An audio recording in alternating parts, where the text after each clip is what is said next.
प्रभु तेरी वाणी जीवन की रोटी, नैनों की ज्योति अंधेरा मिटाती।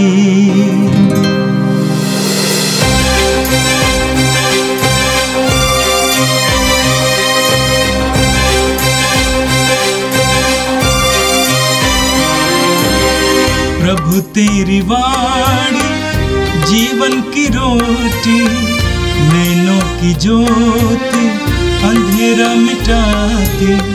प्रभु तेरी वाणी जीवन की रोटी, नैनों की ज्योति अंधेरा मिटाती। वाणी वाणी वाणी वाणी वाणी पवित्र है, शाश्वत है, जीवन का मन्ना है। 27 दिसंबर बुधवार। पहला पाठ संत योहन का पहला पत्र, अध्याय 1, पद संख्याएं 1 से 4 तक। हमारा विषय वह शब्द है जो आदि में विद्यमान था। हमने उसे अपनी आँखों से देखा है, हमने उसका अवलोकन किया और अपने हाथों में उसका स्पर्श किया है। वह शब्द जीवन है और यह जीवन प्रकट किया गया है। यह शाश्वत जीवन जो पिता के यहाँ था और हम पर प्रकट किया गया है, हमने इसे देखा है। हम इसके विषय में साक्ष्य देते और तुम्हें इसका संदेश सुनाते हैं। हमने जो देखा और सुना है वही हम तुम लोगों को भी बताते हैं, जिससे तुम हमारे साथ पिता और उसके पुत्र यीशु मसीह के जीवन के सहभागी बन जाओ। हम तुम्हें यह सब लिख रहे हैं जिससे हम सबों का आनंद परिपूर्ण हो जाए। यह प्रभु की वाणी है। संत योहन के अनुसार पवित्र सुसमाचार, अध्याय 20, वाक्य 1 से 8 तक। मरियम मगदलेना सप्ताह के प्रथम दिन तड़के मुंह अंधेरे ही कब्र के पास पहुंची। उसने देखा कि कब्र पर से पत्थर हटा दिया गया है। उसने सीमोन पेतरुस तथा उस दूसरे शिष्य के पास, जिसे ईसा प्यार करते थे, दौड़ती हुई आकर कहा, वे प्रभु को कब्र में से उठा ले गए हैं और हमें पता नहीं कि उन्होंने उनको कहाँ रखा है। पेतरुस और वह दूसरा शिष्य कब्र की ओर चल पड़े। वे दोनों साथ साथ दौड़े। दूसरा शिष्य पेतरुस को पिछेल कर पहले कब्र पर पहुंचा। उसने झुककर यह देखा कि छालटी की पट्टियां पड़ी हुई हैं, किंतु वो भीतर नहीं गया। सीमोन पेतरुस उसके पीछे पीछे चलकर आया और कब्र के अंदर गया। उसने देखा कि पट्टियां पड़ी हुई हैं और ईसा के सिर पर जो अंगोछा बांधा था वह पट्टियों के साथ नहीं, बल्कि दूसरी जगह तह किया हुआ अलग पड़ा हुआ है। तब वो दूसरा शिष्य भी, जो कब्र के पास पहले आया था, भीतर गया। उसने देखा और विश्वास किया। यह प्रभु का दिव्य सुसमाचार है। क्रिस्त प्रभु की जय। मेरे प्रिय भाई और बहनों, आज हम प्रभु यीशु के 12 प्रेरितों में से एक संत योहन का पर्व मनाते हैं। संत योहन की बुलाहट के बारे में हम मत्ती के सुसमाचार के अध्याय 4 उसके वाक्य 21 से पढ़ते हैं। योहन अपने बड़े भाई याकूब के साथ और पिता और नौकरों के साथ गलीलिया झील के तट पर जाल मरम्मत कर रहा था और उस समय प्रभु यीशु वहां पे आए और प्रभु ने उनसे कहा, मेरे पीछे चले आओ। और दोनों भाई उठकर अपने पिता और नौकर को छोड़कर यीशु के पीछे हो लिए। योहन रहने वाले गलीलिया के थे और वे मछुए थे पेशे से। कहा जाता है और माना जाता है कि वो अविवाहित थे।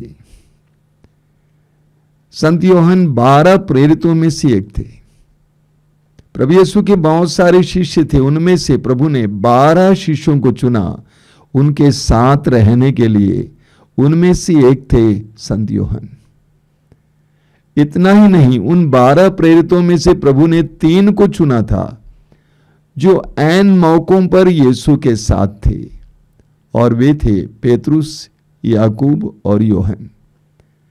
यानी प्रभु यीशु के करीब के शिष्यों में से एक थे संत यूहन्ना।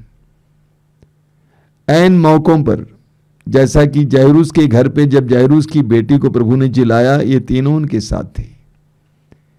ताबोर पहाड़ पर प्रार्थना कर रहे थे, उस समय ये तीनों उनके साथ थे। यूहन्ना भी उनके साथ थे। लाजरुस को जिंदा किया, उस समय भी वो उनके साथ थे।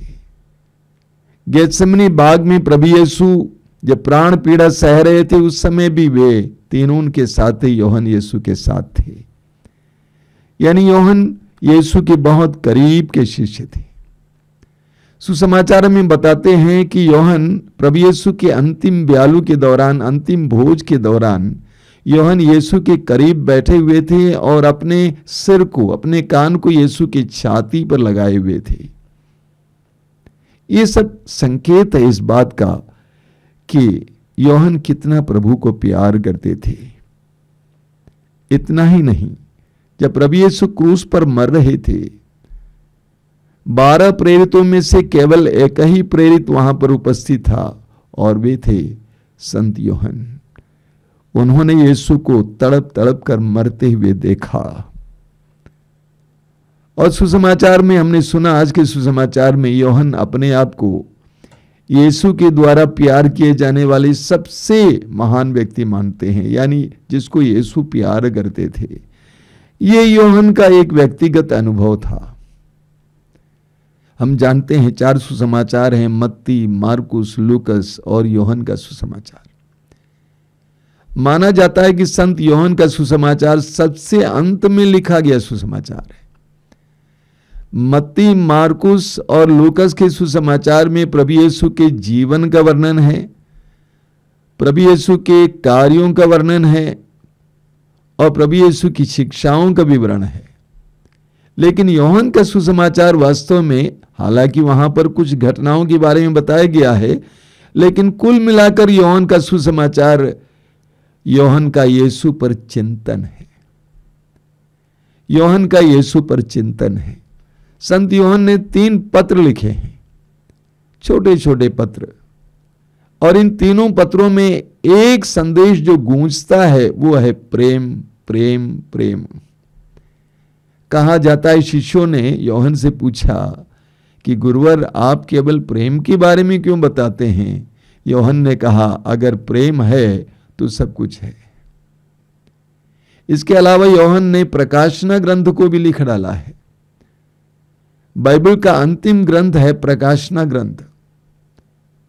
बताया जाता है, माना जाता है कि यूहन्ना को पतमस नामक एक टापू में निर्वासित किया गया और वो अकेले वहां पड़े हुए थे। उस समय पवित्र आत्मा की प्रेरणा से उन्होंने कलीसियाओं के नाम पर यह प्रकाशना लिखा है।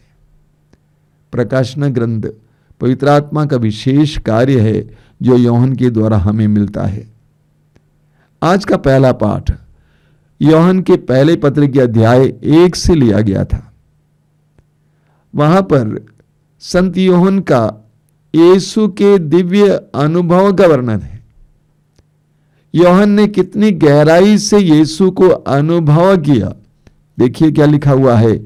हमारा विषय वो शब्द है जो आदि से विद्यमान था, हमने उसे सुना है, हमने उसे अपनी आंखों से देखा है, हमने उसका अवलोकन किया और अपने हाथों से उसका स्पर्श किया है। वह शब्द जीवन है और ये जीवन प्रकट किया गया है। ये शाश्वत जीवन जो पिता के यहां था और हम पर प्रकट किया गया है, हमने इसे देखा है, हम इसके विषय में साक्ष्य देते हैं और तुम्हें इसका संदेश सुनाते हैं। हमने जो देखा और सुना है वही हम तुम लोगों को भी बताते हैं, जिससे तुम हमारे साथ पिता और उसके पुत्र ईसा मसीह के जीवन के सहभागी बनो। यह एक बहुत गहरी शिक्षा है। यूहन्ना ने यीशु को बहुत करीब से अनुभव किया और वही अनुभव यूहन्ना बांटते हैं। यही वास्तव में सुसमाचार की घोषणा है, सुसमाचार का प्रचार है। यूहन्ना अपने सुसमाचार के अध्याय 1 उसके वाक्य 14 में लिखते हैं, शब्द ने देह धारण किया और हमारे बीच निवास किया, हमने उसकी महिमा देखी है, पिता के एकलौते की जैसे महिमा, वह अनुग्रह तथा सत्य से परिपूर्ण था। यूहन्ना अपना व्यक्तिगत अनुभव बताते हैं कि यीशु सत्य से परिपूर्ण थे, अनुग्रह से परिपूर्ण थे। यीशु किसी अध्ययन का विषय नहीं है, ना होना चाहिए, बल्कि यीशु का हमें अनुभव करना चाहिए, क्योंकि शब्द ने देह धारण किया ताकि हम उसका अनुभव करें। जैसा कि यूहन्ना लिखते हैं, हमने देखा, सुना, स्पर्श किया। हर विश्वासी को यीशु का गहरा अनुभव होना चाहिए। सिर्फ यीशु के बारे में कुछ ज्ञान रखने से कोई विश्वासी या मसीही नहीं बनता है, बल्कि यीशु को गहराई से अनुभव करने से। यूहन्ना हमारे लिए एक सुंदर नमूना है, आदर्श है, उदाहरण है कि हम भी यीशु को अनुभव करें, यीशु को करीब से महसूस करें। और आज का सुसमाचार यूहन्ना के सुसमाचार के अध्याय 20 से लिया गया था। सुसमाचार में आपने सुना, मरियम मगदलीना प्रभु यीशु की कब्र की ओर सुबह सुबह चली गई उनकी लाश पर इत्र लगाने के लिए, लेकिन उसने देखा कि कब्र खुली हुई है और प्रभु यीशु की लाश वहां पर नहीं है। वो दौड़ती हुई शिष्यों के पास आती है और कहती है कि प्रभु की लाश कोई उठा के ले गया है। ये सुनकर पेतरुस और वो दूसरा शिष्य यानी यूहन्ना कब्र की ओर चल पड़े। वे दोनों साथ साथ दौड़े। दूसरा शिष्य पेतरुस को पिछेल कर पहले कब्र पर पहुंच गया। उसने झुककर यह देखा कि चालटी की पट्टियां पड़ी हुई हैं, किंतु वह भीतर नहीं गया। सीमोन पेतरुस उसके पीछे पीछे चलकर आया और कब्र के अंदर गया। उसने देखा कि पट्टियां पड़ी हुई हैं और ईसा के सिर पर जो अंगोछा बांधा था वह पट्टियों के साथ नहीं बल्कि दूसरी जगह तय किया हुआ अलग पड़ा हुआ है। तब वो दूसरा शिष्य भी जो कब्र के पास पहले आया था भीतर गया। उसने देखा और विश्वास किया। जब पेतरुस और यूहन्ना को एक खबर मिलती है कि कब्र खुल गई है प्रभु की और उनकी लाश वहां नहीं है, दोनों दौड़ते हैं। यूहन्ना ज्यादा तेज दौड़ता है और पहले कब्र के पास पहुंच जाते हैं।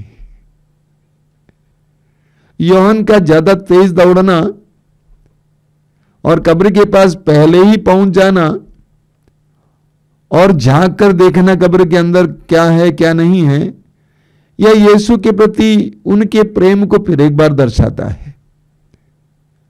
लेकिन यूहन्ना अंदर नहीं गया, पेतरुस को जाने दिया, क्योंकि वह पेतरुस के अधिकार को मानता था। सारे शिष्य पेतरुस को अपना अगुवा मानते थे। पेतरुस के अधिकार को यूहन्ना मानता है और पेतरुस को जाने देता है। पेतरुस अंदर जाता है। उसने देखा कि प्रभु की लाश वहां पर नहीं है। वचन में क्या लिखा हुआ है? वचन में लिखा हुआ है, तब वो दूसरा शिष्य भी जो कब्र के पास पहले आया था भीतर गया। उसने देखा और विश्वास किया। उसने देखा कि कब्र खाली है और विश्वास किया कि प्रभु जिंदा है। संत यूहन्ना के सुसमाचार में हमें प्रभु के चमत्कारों के बारे में पढ़ने को मिलता है। लेकिन संत यूहन्ना लिखते हैं कि वे चमत्कार प्रभु ने प्रकट किया ताकि लोग उन पर विश्वास करें। चाहे वो काना नगर का विवाह भोज हो, वहां पर प्रभु ने जल को अंगूरी में परिवर्तित किया तो शिष्यों ने यीशु पर विश्वास किया। लाजरुस को जिंदा करने का चमत्कार हो, वहां पर लोगों ने उन पर विश्वास किया। तो यूहन्ना के लिए सुसमाचार में जो चमत्कार प्रकट किए गए वे चमत्कार विश्वास करने के लिए हैं।